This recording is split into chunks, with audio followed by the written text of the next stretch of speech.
Pourtant, c'est quelque chose qui apparaît de temps en temps. Todavia, é algo que aparece de tempos em tempos. C'est rare, mais ça arrive. É raro, mas acontece. Et l'autre chose, ce sont les sentiments. Outras coisas são os sentimentos. On est en colère, Se está em cólera, on est content, se está contente, on est triste, se está triste, on est amoureux. está se apaixonado. Qu'est-ce qui produit ce phénomène? O que Hein? produz Est-ce esses qu'on peut fenômenos? l'identifier? Où est-ce qu'il est? Est-ce qu'il est là comme un verre?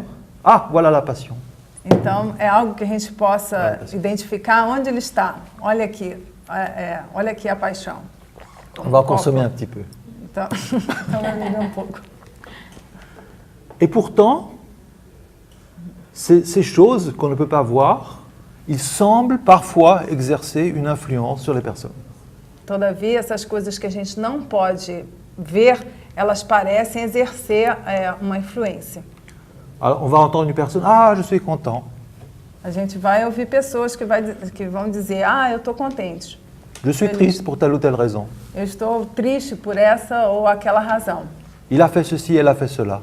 Ele fez aquilo, aquele fez aquilo, uma outra coisa. Mais dans les faits, dans la réalité, il n'y a rien là. Mas, de fato, não existe nada ali. Hein. C'est comme une hallucination, É como uma alucinação, un phénomène non visible, fenômeno não visível. une force Uma força qui exerce une influence que exerce uma sur influência l'esprit. sobre a mente. Alors, on utilise un support. Então, On rentre dans la maison d'une personne, on va voir des images, des photos. então se utilizam suportes. A gente entra na casa das pessoas e a gente vai ver imagens, fotos. C'est la photo de mon mariage, É a foto do casamento, de mes enfants. das crianças. Ils sont pas là, mais ça c'est mes enfants, on est content. Eles não estão aqui, mas na foto são as minhas crianças. Eu estou contente. Si l'on considère la chose d'une manière distancée, un petit peu comme de l'extérieur, on va constater qu'il n'y a rien là, il n'y a que du papier là. Se a gente faz essa observação de uma maneira distanciada, a gente vai poder ver que não existe nada ali, só existe o papel. Sur cette photo, il n'y a pas le mari. Naquela foto, não está ali o marido. Il n'y a pas d'enfant. Não existem crianças. C'est une image. É uma imagem. Mais cette image acquiert le pouvoir d'éveiller une émotion, un sentiment qui exerce une influence. Mas essa imagem tem o poder de despertar um sentimento que exerce uma influência. Voilà. Donc, à cause de la composition, d'une manière de fonctionner de l'être humain, il existe des supports extérieurs qui lui permettent d'établir une relation avec des forces qu'il ne peut pas percevoir par ses sens. Então, do modo de funcionamento do ser humano, ele faz uso desses suportes. Il lui permet d'établir une relation Ele permite estabelecer uma relação avec des choses qu'il ne peut pas percevoir par ses sens. com coisas que ele não pode perceber pelos seus próprios sentidos. Ça devient ce qu'on dit parfois des symboles, Isso é o que são os símbolos, un support. suporte. Par exemple, cela existe de diverses manières, même dans la vie de tous les jours. Isso existe de diversas maneiras na nossa vida de todos os dias, cotidiana. Prenons un aéroport, Por exemplo, no aeroporto. São Paulo, Rio, même Brasilia. São Paulo, Rio, Brasília, o mesmo Brasil. Il y a d'innombrables avions qui vont et viennent dans toutes les directions. Então, tem inúmeros aviões que vão e que vêm em diferentes direções. On le sait, il y a beaucoup d'allées et venues. Ils ne vont pas n'importe où, n'importe comment. Il y a un ordre là-dedans. Então, tem muitas chegadas e partidas, né? Eles não vão para qualquer lugar, é tudo certo. Donc il y a un processus extrêmement complexe qui est à l'œuvre là. Tem processo extremamente complexo que está sendo em trabalho. Donc si on veut aller d'un endroit à l'autre, comment on va faire? Então, se a gente quer ir de um lugar para o outro, como que se vai fazer? Exactement. Exatamente. Eh bien, un support, il y a un tableau qui indique vol numéro 1 tel, telle heure, telle porte. Então, tem suporte, né? Quadro que diz o voo tal, enfim, o número do voo, a indicação do voo. C'est un symbole, c'est une représentation symbolique pour un processus invisible qui permet à l'être humain d'acquérir un contrôle sur le phénomène. Então, é suporte de algo invisível, é um suporte visível de algo invisível que permite ter um controle sur un processus complexe, sobre um processo complexo, tout simplement. simplesmente. Donc c'est la manière dont fonctionne l'être humain. Então essa é a maneira pela qual funciona o ser humano. Il utilise des supports. Ele utiliza suporte. Alors, lorsqu'on parle, c'est facile à comprendre pour les choses de la vie de tous les jours. Então, quando se fala, isso é fácil compreender para a nossa vida cotidiana. Quand on parle du domaine spirituel, Quando se fala, né, da área do domínio espiritual, dans un système théiste, on va parler de Dieu, par exemple. num sistema teísta, se vai falar de Deus. Je ne vais pas beaucoup parler de ce système, je ne connais pas, je n'ai pas une excellente connaissance. Ele não tem excelente conhecimento. Mais donc, en tout cas, on parle de quelqu'un ou de quelque chose qui est une dimension qui dépasse les limites de notre vie ordinaire. Mas se fala de alguma coisa que ultrapassa, né, os domínios do nosso domínio comum, ordinário. Donc, toujours à partir d'une approche scientifique, qui est une approche moderne, on va poser la question, lorsque vous affirmez une connaissance, quelle est l'origine de cette connaissance? Mas dentro de uma abordagem moderna, científica, quando se faz uma afirmação, se vai dizer qual é a origem dessa afirmação, desse conhecimento. Est-ce qu'elle est vérifiable? Será que ela é verificável? Ce n'est plus comme au Moyen-Âge où n'importe qui pouvait affirmer n'importe quoi. Não é como na Idade Média, que não importa quem podia afirmar qualquer coisa. Et le fait d'affirmer une chose avec une conviction peut convaincre les autres. O fato de afirmar alguma coisa com convicção pode convencer os outros. Mais d'avoir une conviction et de convaincre n'est pas la preuve de la réalité de ce que l'on démontre. Mas ter convicção e convencer os outros não é uma prova do que se quer demonstrar. Fut-elle une croyance sociale générale? Seja ela uma crença social generalizada. À une certaine époque, la société pensait que la Terre était plate. Numa certa época, a sociedade pensava que a Terra era plana. Tout le monde était convaincu. E todo mundo estava convencido disso. Ceux qui pensaient autrement étaient considérés comme des fous, des hérétiques. Aqueles que pensaram de maneira diferente, né, foram tomados como loucos, como heréticos. Donc, pourtant, c'était faux. Mas isso era falso. Donc, la conviction, fut-elle généralisée, n'est pas une preuve. Então, a convicção, seja ela generalizada, ela não é uma prova. Donc, une affirmation doit se fonder sur une source et doit devoir être vérifiable. Uma afirmação deve ser fundamentada numa fonte e é possível de ser verificada. Donc, essayons d'examiner ce qu'on entend par la spiritualité avec cette exigence. Então, para se tentar, o que a gente entende por espiritualidade com esse tipo de exigência? Alors,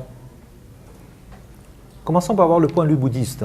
Então, comecemos a ver sobre o ponto de vista budista. Quelle est son affirmation de ce qui est invisible?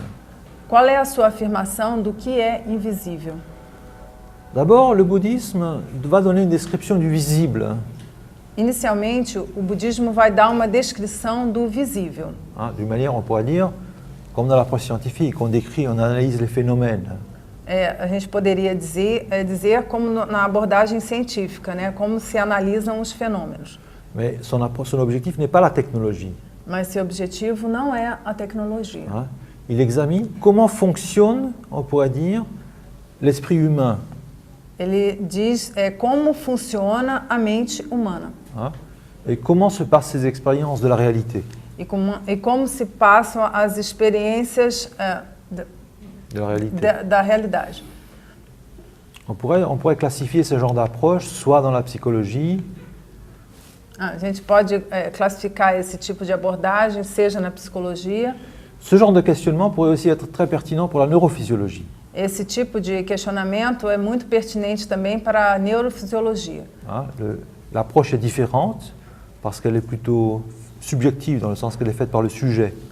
Essa abordagem é diferente, sobretudo porque elle est faite par le sujet. Ela é feita pelo assunto, par le sujet. Pelo indivíduo. Voilà. Alors que le neurophysiologiste va examiner de l'extérieur, il va découper le cerveau, voir comment ça marche avec les nerfs. Porque o neurofisiologista, ele vai cortar o cérebro, vai ver os nervos, como é que isso funciona. Voilà. Le yogi, il va utiliser sa capacité de connaissance, de perception par lui-même. o yogi vai avaliar isso pela sua capacidade de, por ele mesmo, no conhecimento, par l'auto-observation. pela autoobservação. J'ai la main, comment bouge la main? Então, a mão, como eu mexo a mão. Alors, à partir de cette connaissance-là, il y a une description du monde qui a été faite. Então, a partir desse conhecimento, teve uma descrição do mundo que foi feita. Alors, dans la vision traditionnelle, il y a une représentation de l'univers ou des modes d'existence en 6 domaines. Então, na representação tradicional, tem essa representação que é feita em 6 domínios. 6 domaines, ou 6 mondes, ou modes d'existence. 6 domínios, 6 mundos de existência. Nous sommes, de ce point de vue-là, dans ce qu'on appelle le monde humain. Nós estamos no que é chamado, nesse ponto de vista, no mundo humano. L'être humain, c'est une personne comme nous. O ser humano é uma pessoa como nós.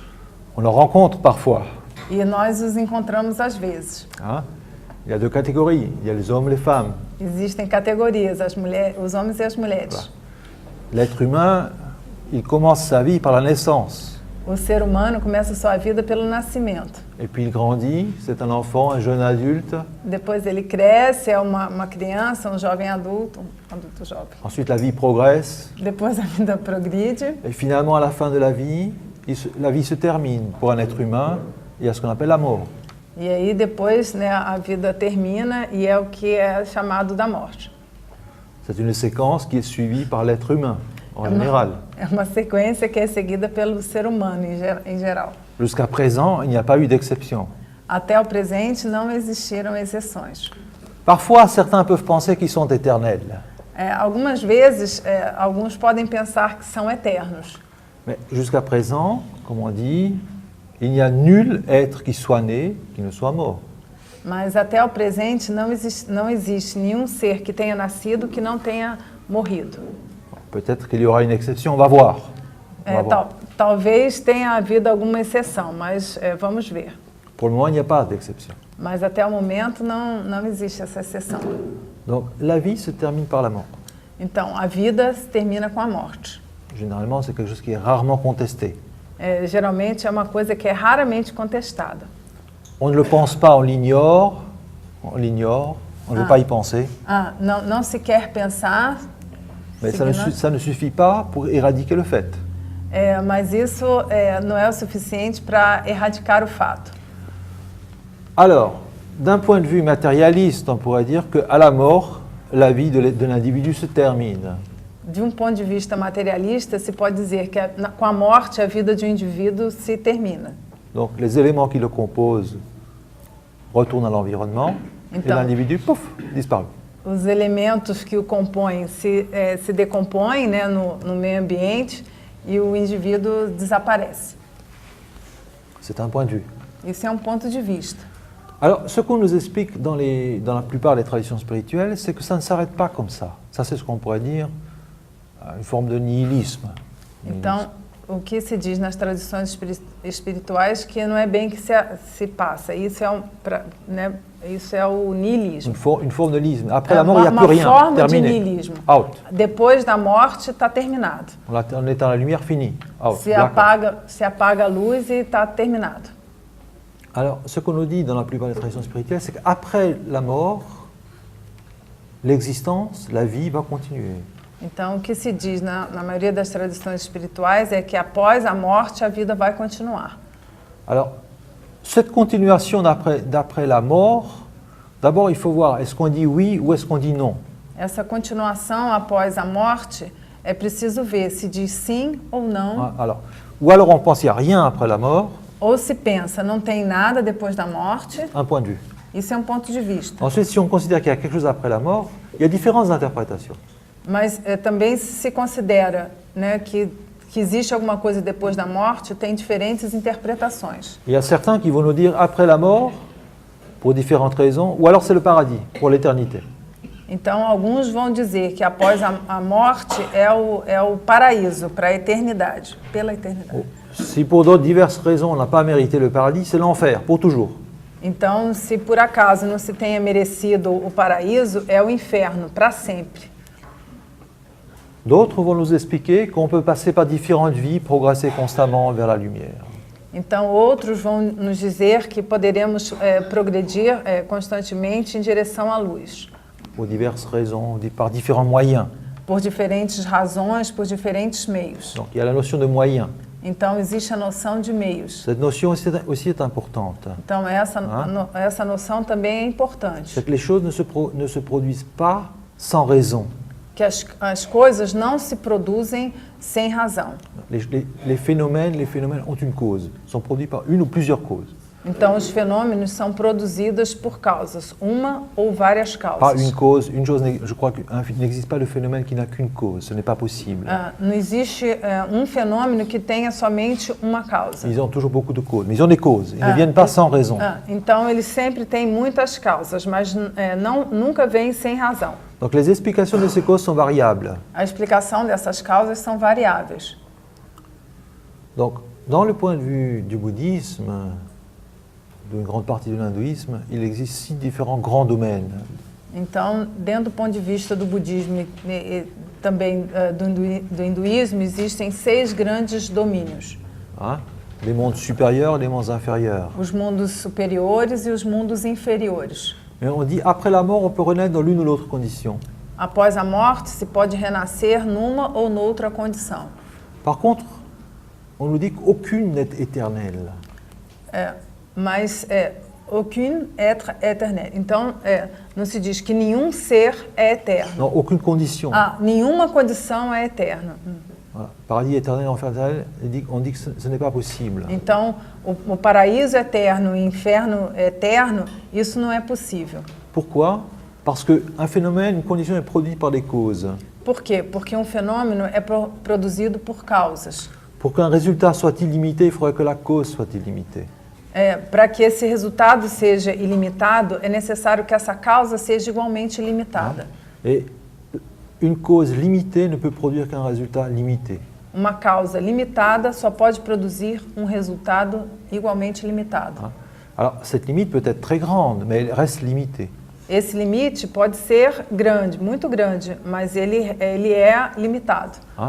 Donc, supposons, d'un point de vue bouddhiste, on va dire que si le mal produit les enfers, par exemple. Então, vamos ver do ponto de vista budista. Se o mal produz o inferno,